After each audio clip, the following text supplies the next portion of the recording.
Selamat pagi, jumpa lagi di Berita Padang bersama saya Afrin Meriana. Sejumlah berita aktual dan menarik akan kami sajikan untuk Anda. Berikut 3 berita utama pagi ini.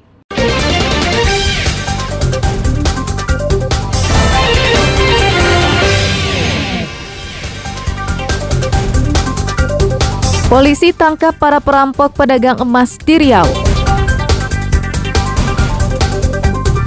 Mantan kepala sekolah dan wakilnya ditahan jaksa karena terjerat korupsi.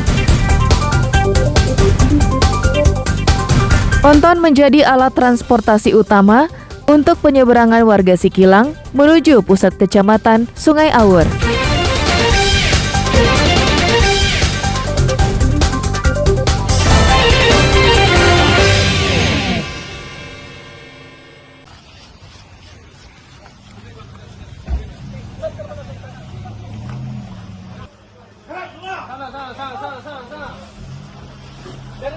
Dari kanan.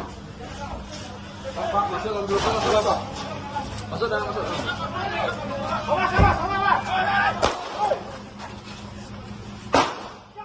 Tiga hari setelah kasus perampokan seorang pedagang emas di Sungai Gringging, polisi dari Polres Pariaman dan Polda Sumatera Barat melakukan penangkapan terhadap 2 orang anggota komplotan perampok itu di Riau. Keduanya, Ismail, 34 tahun, dan Zainuri, 39 tahun, tertangkap tanggal 25 Januari. Dari keterangan keduanya, polisi kemudian menyambangi rumah Reki Chandra, 41 tahun, yang merupakan otak perampokan itu di Kampar Riau. Tersangka melakukan perlawanan dengan menembak para anggota polisi yang mengepung rumahnya. Sempat terjadi tembak-tembakan antara polisi dengan tersangka. Tersangka akhirnya meninggal dunia, terkena tembakan polisi. Polisi kemudian membawa 2 tersangka ke Padang untuk diperiksa lebih lanjut. Polisi juga menyita barang bukti berupa 4 pucuk senjata api, peluru, senjata tajam, sepeda motor, dan sejumlah barang bukti lainnya. Malam hari itu, Sabtu dini hari mulai jam 00 kita sudah melakukan pemetaan terhadap lokasi dari RJ. Kemudian kita melakukan pengepungan dan kita sentuh sekitar jam 6.30. Kemudian terjadi baku tembak. Menurut data polisi, komplotan perampok ini telah 5 kali beraksi di Sumatera Barat sejak tahun 2021, yakni di Bukit Tinggi, Agam, Solok, dan Pariaman. Laude Juhardio Anse melaporkan dari Padang. Perampokan, tapi hanya perlu dicurigai atau Dalam peristiwa penangkapan 3 orang komplotan perampok pedagang emas Sungai Gringging yang ditangkap di Riau Sabtu pekan lalu, polisi berhasil menyita 4 pucuk pistol. 2 jenis revolver merupakan senjata api rakitan, sedangkan 2 lagi jenis FN merupakan senjata pabrikan. Polisi masih menyelidiki dari mana para pelaku mendapatkan senjata api, khususnya senjata api jenis FN yang terregister. Para perampok sendiri dikenal kejam saat beraksi. Mereka telah 5 kali beraksi merampok pedagang emas di Sumatera Barat sejak tahun 2021 lalu sampai sekarang. Lokasinya di Bukit Tinggi, Agam, Kabupaten Solok, dan Pariaman. 1 FN dan 2 revolver.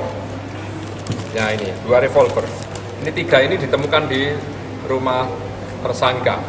Ini yang didapatkan dari tersangka ini karena yang saat baku tembak menggunakan senjata ini.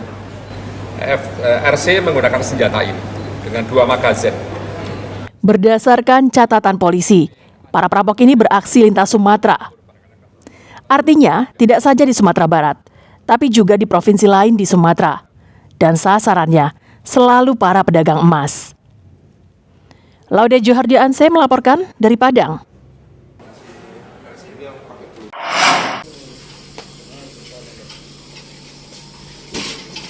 Seorang pedagang emas di Sungai Gringging, Padang Pariaman, dilarikan ke RSUD Padang Pariaman akibat ditembak perutnya oleh seorang perampok Senin, tanggal 22 Januari lalu. Sebelumnya, Ifgi Firman, 45 tahun, bersama istrinya baru saja pulang dari pasar Sungai Gringging menuju rumahnya. Namun di perjalanan, korban dipepet oleh 2 orang tersangka perampok yang memakai helm hitam. Perampok mencoba merampas tas yang dibawa istri korban, namun gagal. Perampok kemudian menembak korban hingga tersungkur dan melarikan tas yang dipegang istrinya. Untungnya di dalam tas hanya berisi uang Rp500.000 dan telepon genggam. Namun emas milik korban gagal dirampas karena korban melawan. Sindikat ini adalah sudah beberapa kali melakukan aksi pencurian dengan kekerasan yang rata-rata sasarannya adalah emas, toko emas, pedagang emas, maupun aktivitas kegiatan yang tidak jauh dari itu. Mungkin saat berdagang, mungkin saat mengangkut, membawa, atau menyimpan. 3 hari kemudian, polisi berhasil menangkap para pelaku yang kabur ke Kampar, Provinsi Riau, lengkap dengan barang bukti kejahatannya. Laude Johardio Anse melaporkan dari Padang.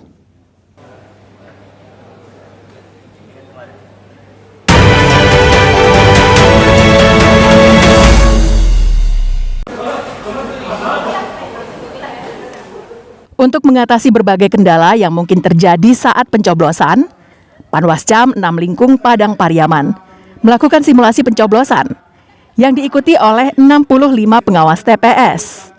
Beberapa kendala itu adalah adanya politik uang yang dilakukan pemilih agar bisa mencoblos di TPS karena namanya tak terdaftar. Lokasi TPS didatangi oleh orang yang tidak waras, serta pemilih kesulitan membaca surat suara karena buta huruf. Seperti diketahui, surat suara pada pemilu 2024, KPU hanya menuliskan nama calon dan tidak disertai foto yang bersangkutan. Orang yang usianya yang lebih lanjut, terutama orang yang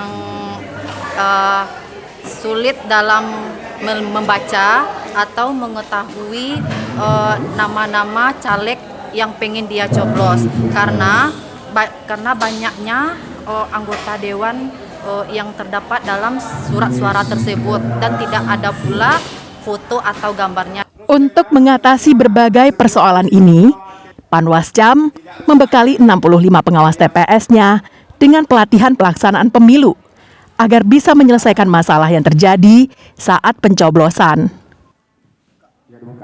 Proses dan tahapan yang berlangsung nanti pada tanggal 14 Februari 2024. Bagaimana nanti pengawas TPS kita, semua proses dan tahapan sudah dikuasai oleh pengawas TPS. Jadi nanti kalau ada penyimpangan dan pelanggaran, pengawas TPS yang kita bintik pada hari dapat memberikan saran keberatan kepada KPPS. Lancarnya pelaksanaan pemilu tidak hanya tergantung pada KPU maupun Bawaslu saja. Peran serta masyarakat dalam pengawasinya sangat menentukan kesuksesan pesta demokrasi 5 tahunan ini. Eki Rafki melaporkan dari Padang Pariaman.